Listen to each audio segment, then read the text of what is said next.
신명기 8장 1절에서 10절까지 말씀을 가지고 광야 이와 같은 제목으로 하나님의 말씀을 증거합니다. 출애굽한 이스라엘 백성들이 가네아 바나의 땅에 이르렀을 때 하나님께서는 이스라엘 백성들에게 각 지파에서 대표 한 사람씩을 뽑아 가나안 땅을 40일 동안 정탐하게 하셨습니다. 12정탐꾼이 가나안 땅을 정탐하고 놓은 뒤에 보고를 하는데 완전히 그 내용이 달랐습니다. 10정탐꾼은 하나님께서 주신 그 가나안 땅에 대해서 악평합니다. 우리는 그들에 비하면 메뚜기다. 우리는 도저히 그 땅을 취할 수가 없다라고 이야기합니다. 반대로 여호수아와 갈렙은 아니다. 아무리 그들이 크고 강건할지라도 하나님께서 우리와 함께 하시면 그들은 우리의 밥이 되고 우리가 반드시 그 땅을 정복할 수 있을 것이다 라고 선포합니다. 우리 이스라엘 백성들이 여호수아의 갈렙의 말을 듣는 것이 아니라 그들을 돌로 쳐 죽이려고 했습니다. 이때 하나님께서 모세에게 뭐라고 말씀하시냐면 내가 전염병으로 이스라엘 백성들을 다 멸절시키고 너를 통하여 더 강하고 위대한 민족을 만들겠다라고 말씀하십니다. 그때 모세가 아닙니다. 하나님, 만약에 하나님께서 지금 이스라엘 백성들을 멸하시면 오히려 하나님의 영광을 가리우는 일이오니 하나님께서 이들의 죄를 용서하시고 그들의 생명을 앗아가지 마십시오라고 간구합니다. 이 예수님께서 하나님의 뜻을 적으십니다. 그러나 그 심판의 죄는 유효했습니다. 그래서 하나님께서 이스라엘 백성들에게 그 죄에 대해서 심판을 하시는데, 징계를 하시는데 그 징계의 내용이 민수기 14장에 나옵니다. 다 같이 한번 읽어보도록 하겠습니다. 너희의 자녀들은 너희의 반역한 죄를 지고 너희의 시체가 광야에서 수명에게까지 40년을 광야에서 방황한 자가 되리라. 너희는 그 땅을 정탐하는 수인 40일하루를 1년으로 쳐서 그 40년간 너희 죄악을 담당할 주니 너희는 그제서야 다시 어떻게든지 되는지를 알리라 하셨다. 15절 있습니다. 35절 있습니다. 시작. 나 여호와가 말할 거니와 오히려 나를 거역하는 이 악한 온 회중에게 내가 반드시 이같이 행하리니 이들이 이 광야에서 가데스 바네아에서 가나안 땅까지 천천히 가서 30일이면 충분히 갈 수 있는 거리였는데 하나님께서 이스라엘 백성들을 광야에서 방황하게 하셨습니다. 정확하게 말하면 38년입니다.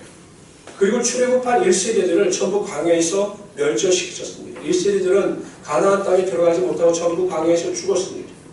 근데 여러분 안타까운 것이 누구냐면 출애굽 2세대들입니다. 그들은 죄가 없습니다. 그런데 그 부모들의 죄로 인하여 그들도 광야에서 유린하는 자들이 되었던 것입니다. 모든 광야 생활을 마치고 가나안 땅에 들어가기 전에 요단강 앞에 섰습니다. 모세는 가나안 땅에 들어가서 어떻게 사는 것이 하나님의 뜻인지 출애굽한 2세들에게 하나님의 말씀을 전합니다. 이것이 신명기입니다. 그런데 오늘 본문에 보면 신명기 내용 중에서 모세는 그들이 겪었던 그 광야의 삶을 뒤돌아봅니다. 그런데 광야의 삶이 어렵고 힘들었지만 오히려 그들의 삶이 추억처럼 다가오는 것입니다. 광야를 통해서 하나님의 은혜를 체험하기도 하고 광야를 통해서 하나님께서 주신 것을 공급받기도 하면서 힘들고 어려웠지만 광야의 생활을 뒤돌아보면서 다시 한번 추억에 잠기게 되었던 거죠. 우리 남성분들 군대 갔다 오셨죠? 아니요.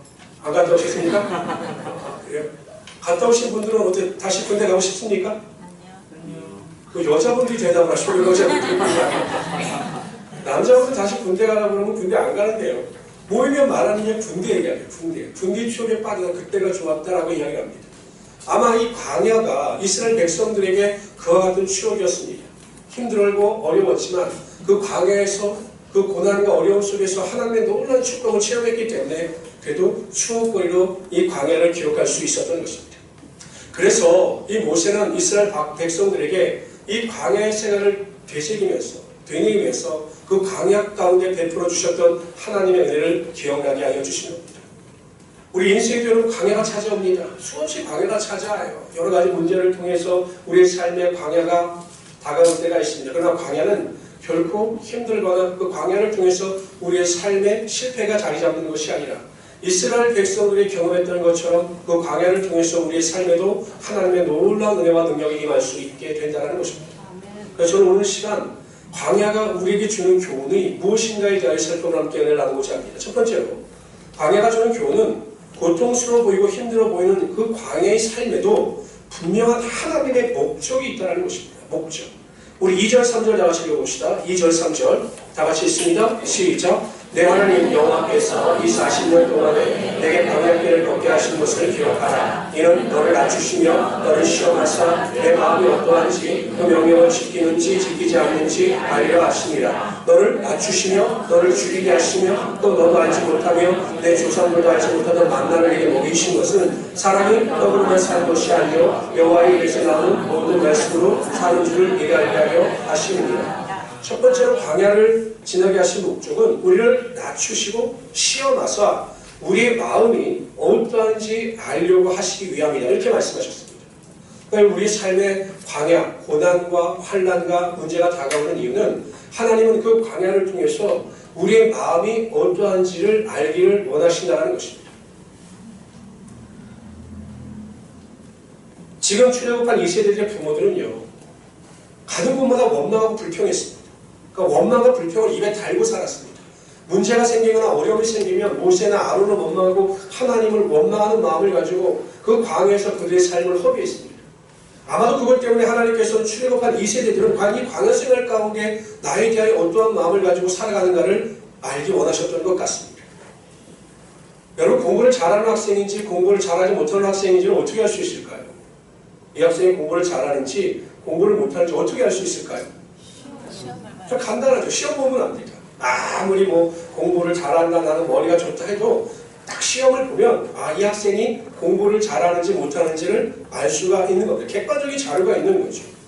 여러분, 진짜 상품과 가짜 상품을 어떻게 구별할 수 있을까요? 요새 보니까 이미테이션 상품이 엄청 많이 나오더라고요. 뭐 중국 가보니까 아주 그냥 이게 진짜인지 가짜인지 구별도 못하겠더라고요. 그러나 진짜와 가짜는 분명히 차이가 있습니다. 어떤 차이가 있을까요? 품질의 차이가 분명히 있습니다. 아무리 이미테이션을 잘해도요, 이 진짜 명품과 짝퉁은 분명 질적인 차이가 있다는 것입니다. 제가 교육 자유가 1세대입니다. 그러니까 제가 고등학교 올라갈 때 전 학교가 교복 자유화가 됐어요. 그래서 사복을 입고 다니게 했어요, 학교에. 지금도 교복이네요. 저희가 교복 자유화 1세대인데 저는 고등학교 때 사복을 입고 다녔습니다. 근데 문제는 무엇이냐? 이 사복을 입고 다니니까 이 빈부격차가 드러나는 거예요. 왜냐면 제가 다니던 고등학교는 그 여의도 고등학교였는데 그때 부촌이었어요. 그러니까 아이들이 얼마나 옷을 비싸게 사서 입는지 제가 봐도 너무 좋더라고요. 근데 저는 그 옷을 살 수가 없어요. 왜냐면 우리 집은 살 돈이 없었기 때문에. 근데 그때 가장 유행하던 옷이 뭐냐면 폴로였습니다. 폴로. 말 그림 그려져 있는 거 아시죠? 여기 이렇게 말 그림 그려져 있는 거. 그게 최고 비쌌고 최고 좋았습니다. 근데 저도 그 옷을 너무나 입고 싶은 거예요. 그래서 제가 수소문해 보니까 이태원에 가면 그 옷이 있다는 겁니다. 원래는 그게 5만 원인데 그건 2,500원에 판다는 거예요. 그래서 제가 이태원에 가서 그 폴로 티셔츠를 샀습니다. 그 옷을 입고 갔더니 우리 친구들이 너무 놀라는 거죠. 어떻게 너도 그런 옷을 살 수 있느냐고. 정말 대단하다. 근데 저는 가짜라는 말을 하지 않았습니다. 왜냐면 말도 그럴듯하고 다 똑같았거든요. 디자인. 근데 문제가 언제 발생했느냐? 비가 오는 날 운동장에서 뛰다가 비를 맞았는데 교실에 들어왔더니 옷이 반으로 줄어버린 거예요. 이게 옷을 입었는데 반팔이었는데 이게 옷이 널널하던 옷이 완전 뭐가 제가 몸짱처럼 딱 달라붙은 거예요. 그러니까 친구들은 그 불량이니까 본사에 연락해봐라 막 옆에서 난리 치는데 연락하면 뭐합니까? 본사에서는 알지도 못하는데. 제가 그랬더니 야, 짝퉁은 짝퉁이구나 이런 걸 느꼈습니다. 여러분, 성도들의 삶에서 신앙도 마찬가지입니다. 누가 진품이고 누가 모조품인지, 누가 신앙이 성숙하고 누가 미성숙한지에 대해 잘 모릅니다. 더군다나 언변이 뛰어난 사람은요, 들은 것이 있기 때문에 믿음에 대해서, 삶에 대해서 나누고 이야기할 때 보면 정말 대단한 믿음을 소유한 것처럼 보입니다. 그래서 평상시에는 누가 진짜이고 누가 가짜인지 정말 분별을 못합니다. 그러나 그의 인생 가운데 강야가 찾아오게 되면 분명한 삶의 차이가 나타나게 되어 있습니다. 지금까지 예수를 잘 믿고 섬기는 것처럼 말했던 사람이라 할지라도 믿음이 연약하고 그 마음 가운데 온전한 믿음이 없었던 사람들은 그 마음과 생각 속에서 원망과 불평이 떠나지 않습니다. 누구 때문에 이렇게 됐고, 내가 믿음 생활을 했는데 왜 내가 이렇게 되었는가, 왜 나는 살아갈 때마다 믿음 생활 잘하는데 이런 어려움을 겪어야만 하는가 라고 하는 원망과 불평의 마음이 떠나가지 않습니다. 그러나 진짜 신앙을 수행한 사람은 어떻습니까? 아무리 삶에 엄청난 광야의 시련이 다가온다 할지라도 그 마음속에 하나님을 향한 온전한 믿음, 하나님을 향한 온전한 감사, 하나님을 향한 온전한 찬양이 끊이지 않게 되는 것입니다. 그래서 이 광야를 통해서 진짜와 가짜가 구별되게 되어 있는 것입니다. 요셉은 아버지 야곱의 극진한 사랑을 받았습니다. 그런데 형들이 그것을 시기하여 애굽의 종으로 팔아넘깁니다. 요셉의 삶에 광야가 찾아오는 거죠. 보디발의 집에서 종으로 일할 때 그는 원망하고 불평하지 않았습니다. 분명한 하나님의 뜻과 섭리가 있음을 믿고 그는 최선을 다하여 일을 했습니다. 그랬더니 하나님께서 그를 높여주십니다. 보디발의 그를 인정합니다. 그랬더니 이번에는 시험이 다가옵니다. 보디발의 아내의 유혹이었습니다. 성적인 유혹이었습니다. 그러나 그 시험도 물리칩니다. 그렇게 더 커다란 광야가 다가옵니다. 종이 아니라 죄인의 신분으로 떨어져서 감옥에 갇히게 됩니다. 그러나 그가 그렇다고 해서 원망하고 불평했습니까? 아닙니다.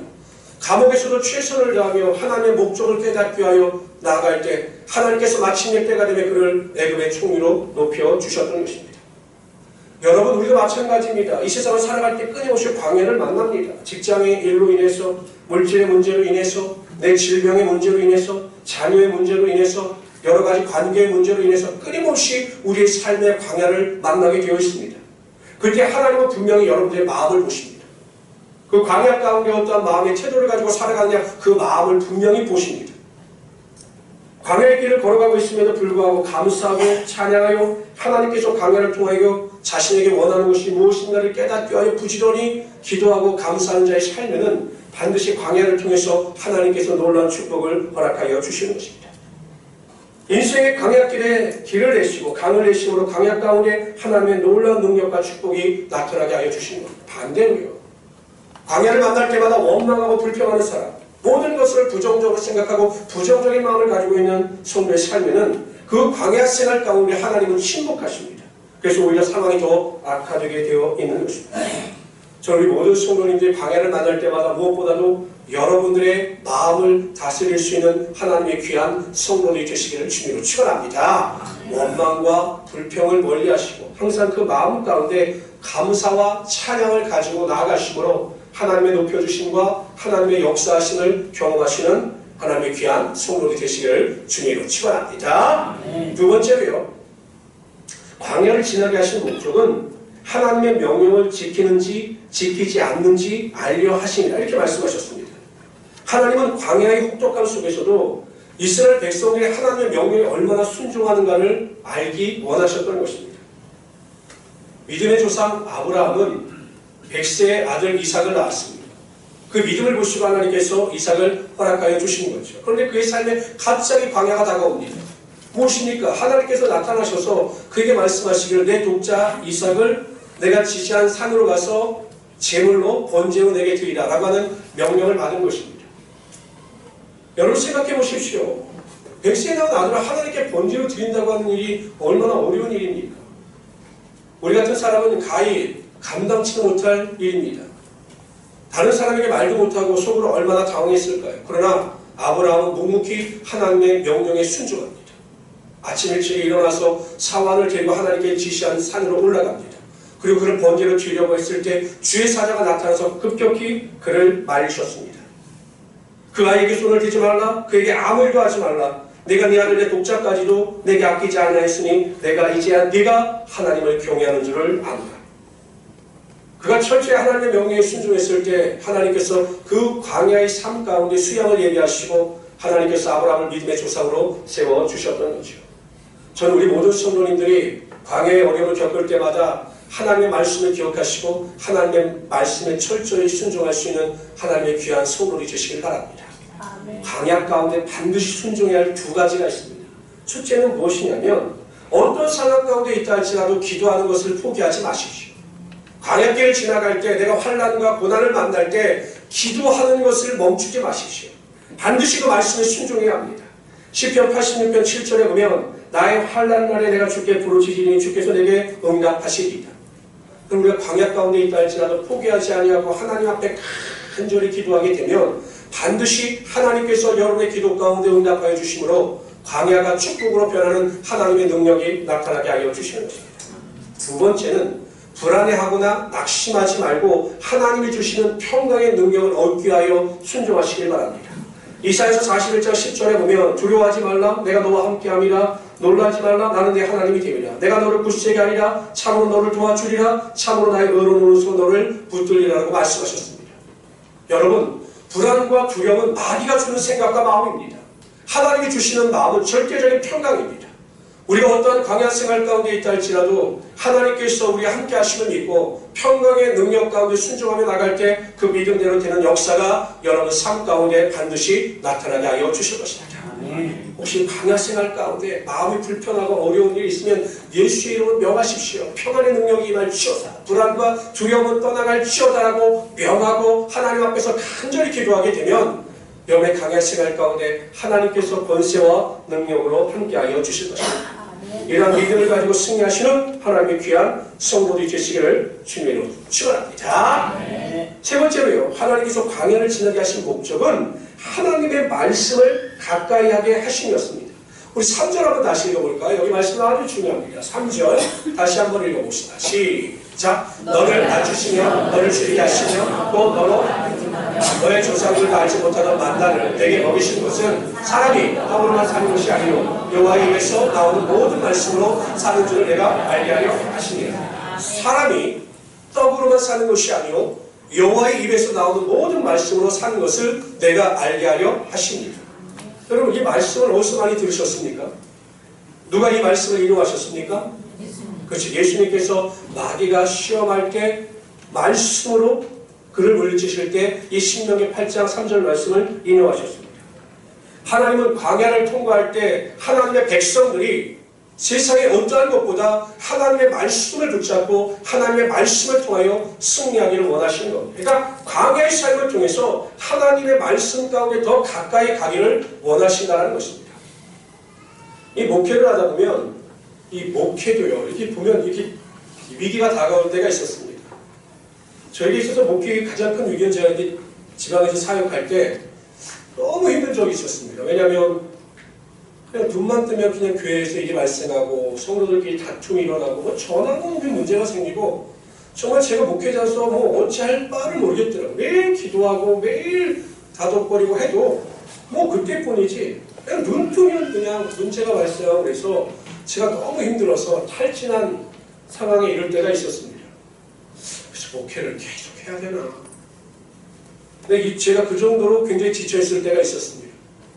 그래서 제가 하나님 앞에 무릎 꿇고 목회를 해야 되나 말아야 되나 이거를 묻는데 하나님께서 저에게 시편 말씀을 주셨습니다. 그것도 명확하게 제 마음과 생각 속에 시편 42편 5절 말씀을 주셨습니다. 그 말씀의 내용이 이렇습니다. 내 영혼은 내가 어찌하여 낭망하며 어찌하여 내 속에서 불안하여 하는고 너는 하나님을 바라라. 그 얼굴의 좋으심을 인하여 내가 오히려 찬송하리이다. 하나님께서 주신 말씀을 계속 붙잡고 묵상했습니다. 불안해하지 말아라. 오히려 하나님을 찬송할 것이다. 이 말씀을 계속 묵상하고 간구할 때 정말 하나님께서 제 안에 그 말씀을 가지고 승리할 수 있는 믿음과 능력을 허락하여 주실 겁니다. 저는 그때 확실하게 체험했습니다. 히브리서 4장 12절에 보면 하나님의 말씀은 살았고 운동력이 있어 자외 날쌘 어떤 검보다도 예리하여 혼과 영과 관절과 골수를 찔러 쪼개기까지 하며 또 마음의 생각과 뜻을 감찰하나니. 여러분, 우리 광야 생활 가운데 있을 때 너무 놓고 있지 마십시오. 정말로 삶이 힘들고 어려울 때마다 내 마음이 지치고 내 영혼이 공고할 때마다 광야 같은 적막함을 경험할 때마다 뒤로 물러가지 말고 하나님의 말씀을 향하여 나가시기를 바랍니다. 하나님의 말씀을 읽고 묵상하고 하나님의 말씀 가운데 살려고 몸부림칠 때 하나님께서 그 광야 가운데 광야를 능히 이길 수 있는 믿음의 능력을 허락하여 주시는 것입니다. 하나님 보십시오. 내가 광야 때 하고 있는 일이 무엇입니까? 어려움을 당할 때 내가 하고 있는 최선의 방법이 무엇입니까? 하나님 앞에 가까이 나가는 것입니다. 말씀을 붙잡고 승리하는 것입니다. 그럴 때 우리가 광야 생활 가운데 하나님이 주시는 유익과 은혜를 가지고 넉넉히 이기며 살아갈 수 있게 되는 것이죠. 시편 기자는 119편 67절에서 이렇게 말씀하십니다. 고난당하기 전에는 내가 그릇 행하였더니 이제는 주의 말씀을 지키나이다. 119편 71절에 보면 고난당한 것이 내게 유익이라 이로 인하여 내가 주의 율례를 배우게 되었나이다. 하나님께서 우리에게 주시는 광야는 하나님의 말씀 안에서 은혜를 체험할 수 있는 아주 좋은 기회입니다. 어려울 때마다 힘들 때마다 낙심될 때마다 화가 날 때마다 의기소침할 때마다 여러분께 간구합니다. 하나님의 말씀으로 돌아가십시오. 여러분 생각해 보십시오. 공부를 잘하려면 어떻게 합니까? 공부하고 별로 관심이 없으세요? 여러분 공부를 잘하려면 어떻게 합니까? 열심히 공부해야지. 뭘 잘 봐야 되죠? 시험을 잘 봐야 되죠. 시험을 잘 보려면 뭘 잘 봐야 됩니까? 책을 봐야죠. 여러분 책을 잘 보고 책을 잘 읽어서 그 책의 내용을 잘 이해해야 시험을 볼 수 있는 것 아닙니까? 우리가 세상의 문제와 세상의 고난과 환난을 이길 수 있는 방법이 무엇입니까? 성령께서 우리에게 지혜를 주시고 하나님의 말씀을 통하여 그 길을 인도함 받을 때 우리가 모든 것을 넉넉히 이길 수 있는 것 아니겠습니까? 공부하는 학생이 책을 가까이 할 때 공부를 잘할 수 있는 것처럼 우리가 고난의 광야 가운데 승리하기 위해서는 하나님의 말씀을 가까이 해야 하는 것입니다. 하나님의 말씀 안에 길이 있고 하나님의 말씀 안에 진리가 있고 하나님의 말씀 안에 해결이 있기 때문에 하나님의 말씀을 가까이 할 때 우리가 광야 가운데 넉넉히 승리하며 살아갈 수 있게 되는 것입니다. 제가 물어볼 때 진실되게 대답해 보시기 바랍니다. 큐티 잘 하십니까? 성경 통독 잘 하십니까? 뭘 잘 하십니까? 큐티도 잘 안 되고 말씀도 잘 안 읽고 뭘 잘 하십니까? 신앙생활 잘하기 위해서 하는 게 뭐가 있으십니까? 그 심리는 공부 안 하고 100점을 맞겠다는 심리가 똑같은 겁니다. 학생들 보면 공부 안 합니다. 공부를 전혀 안 해요. 공부를 전혀 안 하고 평생 시험을 잘 보기를 원합니다. 그런 기적은 절대 안 일어납니다. 신앙도 마찬가지죠. 하나님은 뿌린 대로 거둔다라고 말씀하셨어요. 하나님은 만물의 여김을 받지 아니하시는 분이다. 하나님은 그렇게 뿌린 대로 거두게 하시는 분이시지 뿌리지 않는데 거두게 하시는 하나님이 아니시다라는 의미입니다. 우리가 여러분 우리를 위하여 말씀도 뿌리지 않고 기도도 뿌리지 않고 예배도 뿌리지 않고 물질도 뿌리지 않는 게 하나님께서 우리에게 어떤 은혜를 허락하시겠습니까? 광야 가운데 우리가 어떻게 세상을 이기며 살아갈 수 있겠습니까? 여러분 각성하시고 최선을 다해서 하나님의 말씀을 읽고 묵상하심으로 이 광야 같은 세상 가운데 넉넉히 이기며 살아가시는 하나님의 귀한 성도들이 되시기를 주님으로 축원합니다. 두 번째로요. 광야가 주는 교훈은 광야 가운데 우리가 있다 할지라도 결코 우리는 혼자가 아니라는 사실입니다. 우리 4절 5절에 같이 한번 읽어봅시다. 4절 5절 있습니다. 시작. 이 40년 동안에 내 의복에 헤어지지 아니하였고 내 발이 부르짖지 아니하였느니라. 너는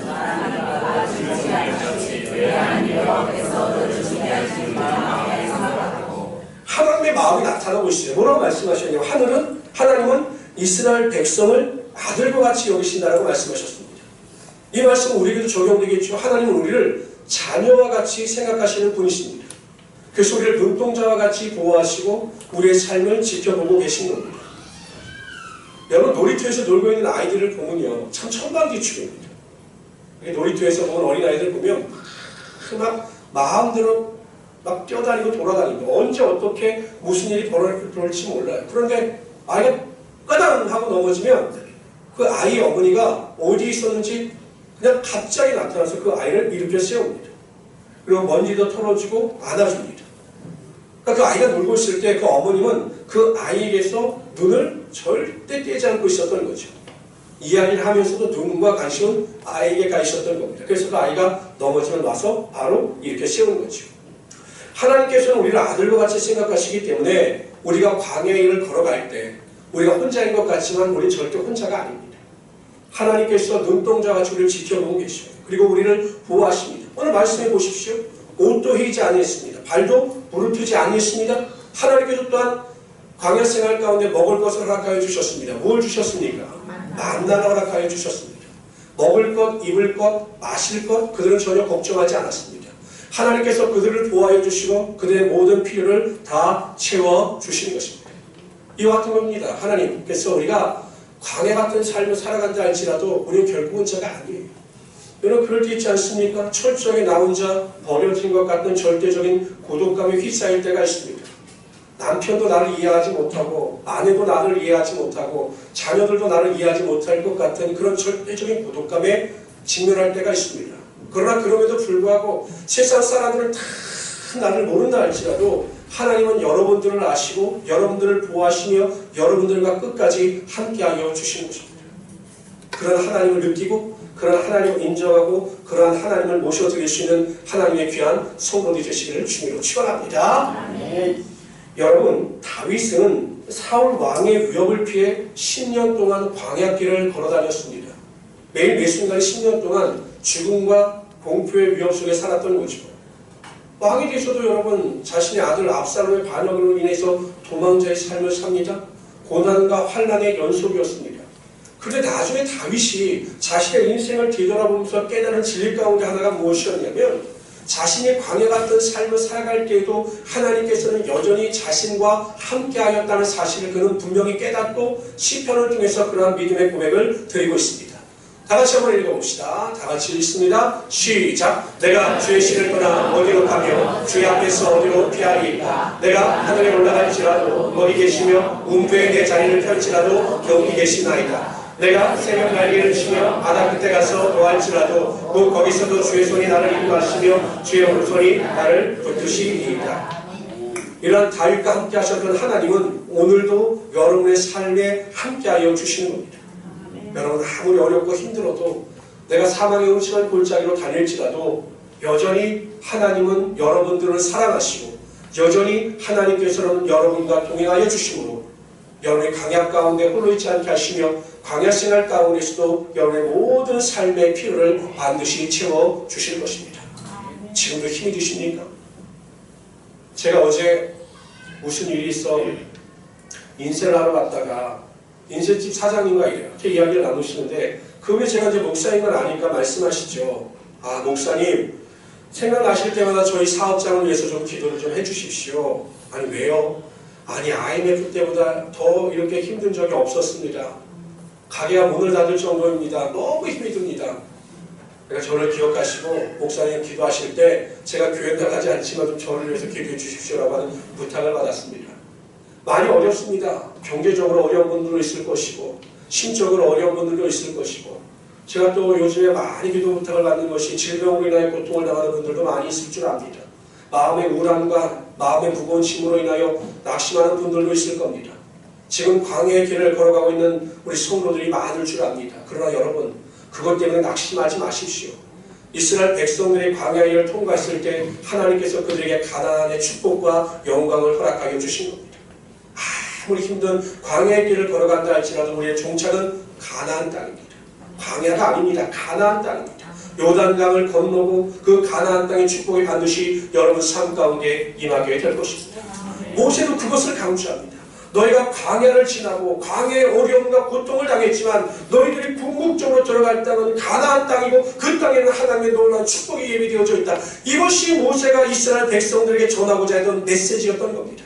7절에서 10절이 바로 이 가나안 땅의 축복입니다. 우리 다 같이 한 목소리로 읽어보도록 하겠습니다. 읽습니다. 시작. 내 하나님 여호와께서 너를 아름다운 땅에 이르게 하시나니 그곳은 골짜기에 있는지 산에 있는지 시내와 분천과 샘이 흐르고 밀과 보리의 소산지요 포도가 무화과와 송이와 감람들의 나무와 꿀의 소산지라. 너희 먹는 식물에 결핍함이 없고 내게 부족함이 없는 땅이며 그 땅의 돌은 철이요 산에서는 똥을 캘 것이라. 내가 먹어서 배불리고 내 아들 여호와께서 옥토로 내게 주셨음을 인하여 그를 찬송하리로다.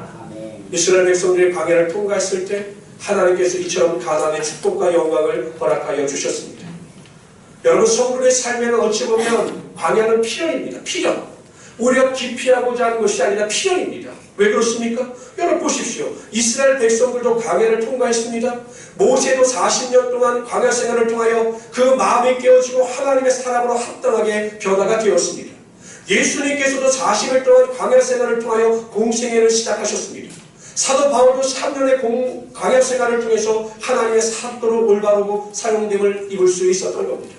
이처럼 하나님께서 크게 쓰시고자 하는 자의 삶에는 반드시 광야가 나타납니다. 그러나 그 광야는 저주와 실패의 자리가 아니라 하나님의 축복과 은혜의 통로가 될 수 있는 것입니다. 저는 우리 모든 성도님들이 이 광야를 만날 때마다 이 광야 앞에서 쓰러지고 무너지는 것이 아니라 하나님이 주시는 은혜와 능력을 가지고 광야를 통과하심으로 가나안의 축복과 능력을 체험하시는 귀한 성도들이 되시기를 주님으로 축원합니다. 그래서 첫 번째, 광야가 다가올 때마다 마음을 다스리십시오. 절대 입으로나 마음으로나 죄를 짓지 마십시오. 불평과 원망을 멀리하게 하시고 감사와 찬양과 믿음의 확신을 가지고 나가시길 바랍니다. 두 번째, 하나님의 말씀에 절대적으로 순종하십시오. 하나님의 말씀을 가까이 하십시오. 그리고 하나님의 함께 하심을 믿으십시오. 그래서 그 보호하심 가운데 넉넉히 이기며 승리하며 살아가시는 하나님의 귀한 성도들이 되시기를 다시 한번 주님의 이름으로 축원합니다. 기도하겠습니다.